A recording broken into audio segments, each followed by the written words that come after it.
não existem grupos de risco. É claro que existe, mas isso não quer dizer que a pessoa é culpada por estar nesse grupo.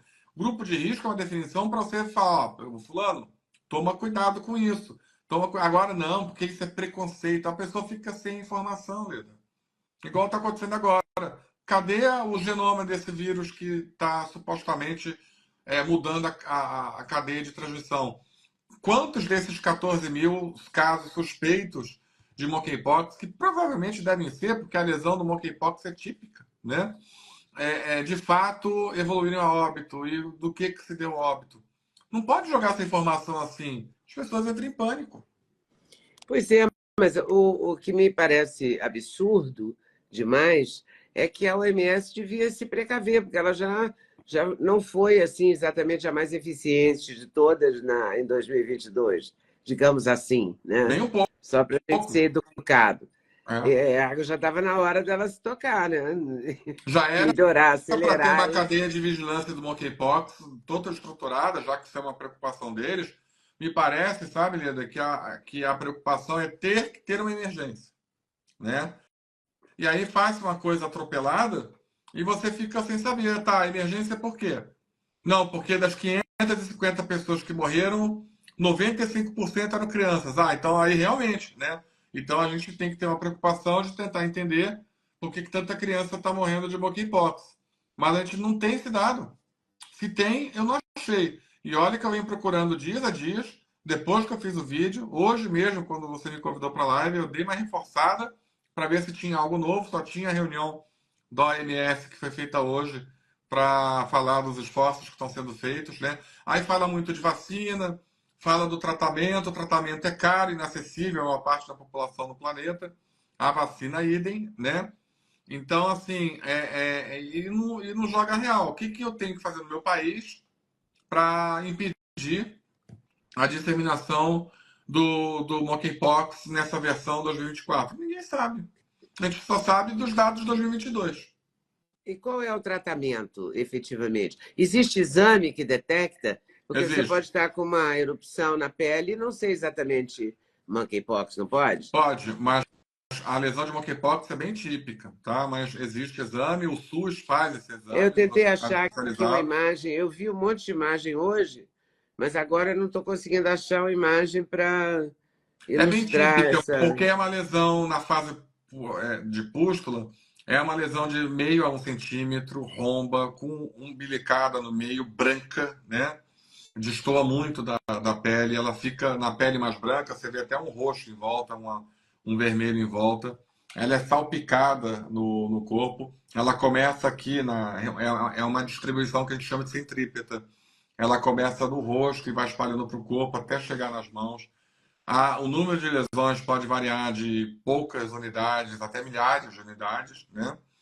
E ela pode confluir em várias vesículas, formar uma grande ruptura de barreira de pele, que é um dos fatores de risco para o óbito no monkeypox, que é a sepse cutânea. E ela tem sintomas, febre, mal-estar. Sintomas de febre, mal-estar, gânglio é uma coisa que chama atenção, cresce muito gânglio, cadeia cervical, cadeia mandibular, a cadeia aqui clavicular, né, inguinal, cresce, dói, né, o gânglio, febre importante, importante astenia, desmotivação, e depois de 2 a 3 dias começam a surgir as máculas que vão virar pápulas, que vão virar vesículas.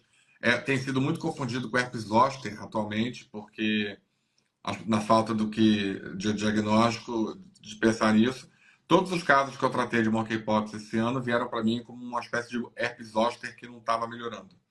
E eu olhava para a pessoa e falava, isso é monkeypox, pela lesão. Mas tem teste diagnóstico, você tira excremento, secreção da lesão, faz o teste por DNA, o Sistema Único de Saúde tem o teste, inclusive. Na verdade, a gente está tendo uma epidemia, está tendo uma frequência de resfriado muito grande, né? Então as pessoas já começam a ficar gripadas ou resfriadas, sei lá. A gente fala gripe, né? O leigo fala gripe para qualquer coisinha, né? Qualquer Espirrou é virose gripe. de caráter respiratório é chamado de gripe. Pois é, e isso está tendo muito. E dessa vez Esse resfriado, ele vem com muita tosse. E uma tosse que demora um tempão. É, é uma tosse chamada produtiva, né? Isso. Eu fiz um vídeo sobre isso que gerou 2 milhões de views no TikTok, mais de 1 milhão de views no Caramba! Instagram, porque as pessoas estavam tendo isso e ninguém informava, né? Muito se falou da coqueluche, que foi responsável por parte desse surto de tosse, vamos dizer assim, principalmente por questões envolvendo o não reforço vacinal, né? Mas Mas tem a reforço principal causa, vacinal para coqueluche? em tese tem, quando você toma os dados na infância, teria que fazer um reforço na adolescência ali, mas a minha tese agora é que tem que fazer um reforço na fase adulta também das pessoas, diante do que a gente está vendo, porque É. não é a criança só que não tomou vacina que está tendo coqueluche. Pessoas que tomaram vacina estão tendo coqueluche.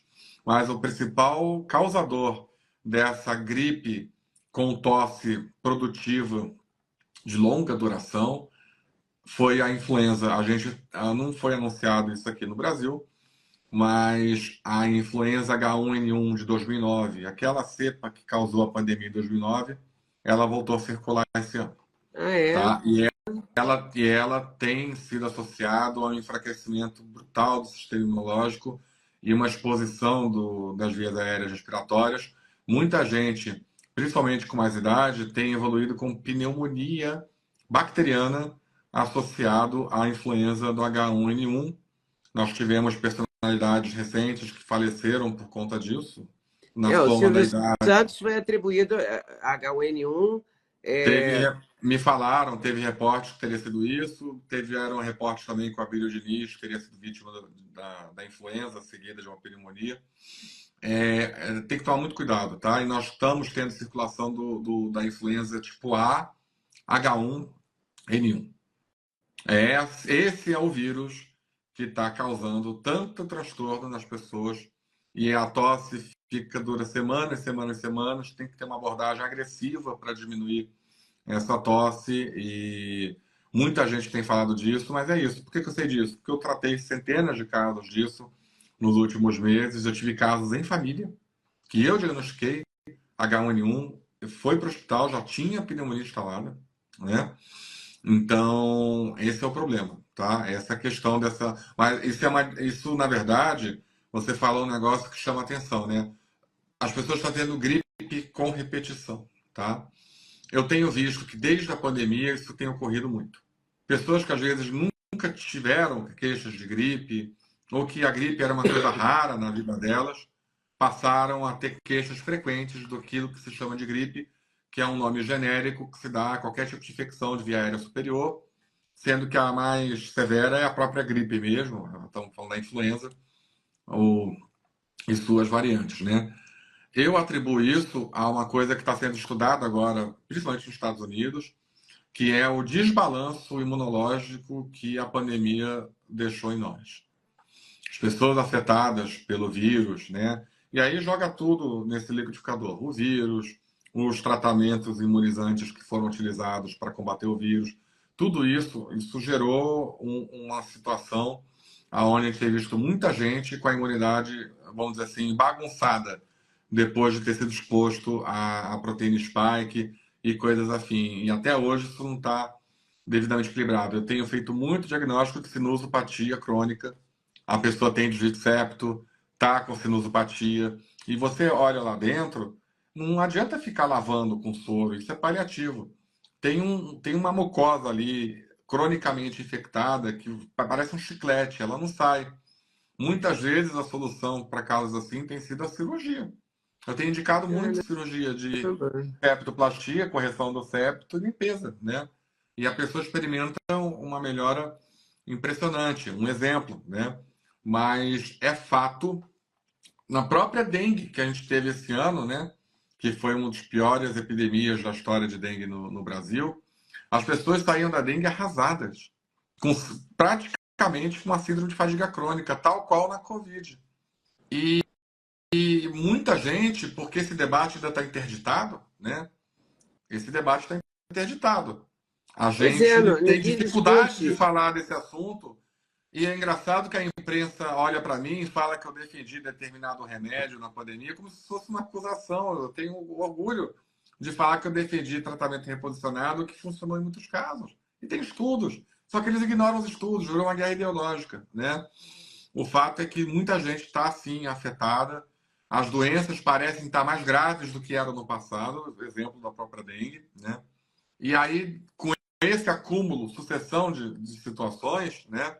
A gente enfrenta agora um alerta da OMS falando do monkeypox, que é para deixar todo mundo em pânico. Então, se ficar uma mensagem só dessa live, por favor, gente, não há motivo para pânico nenhum por causa. Isso é um problema que está centrado na África, mesmo na República do Congo. Quantos milhões de pessoas vivem na África Central? Centenas de milhões. E nós estamos falando de 14 mil casos, com um índice de óbito que chama atenção, porque não é o comum. Mas se você jogar na população geral, longe de representar uma ameaça relevante neste momento. A África, o Brasil, tem que se preocupar muito com tuberculose, por exemplo, que está totalmente descontrolada. Malária, né? E a Doenças tuberculose diarreicas está infantis, descontrolada há muito tempo, né? muito no Brasil. O Brasil só perde em índice por população, se não me engano, eu tenho que rever esse número, só perde da Índia. Chegou uma época que o Rio de Janeiro só perdia em índice de tuberculose para Mumbai, na Índia. Oi, pessoal, tudo bem? Passei aqui para lembrar o Sexteto da Leda, ou seja, os suplementos que eu uso todo dia e que recomendo que você use. Você entra no site da Doctors First, usa o cupom LEDA5 para adquirir a coenzima Q10, seu coração agradece, a vitamina K2, o magnésio, fundamental na vida da gente, ômega 3, melatonina, porque uma boa noite de sono é tudo, e cúrcuma, porque seus joelhos, as suas articulações agradecem. Agora, se você quiser, você pode acrescentar a vitamina D3, perfeita para a imunidade, ok? Site da Doctors First, estou esperando vocês. Sexteto da Leda, cupom LEDA5. Até lá!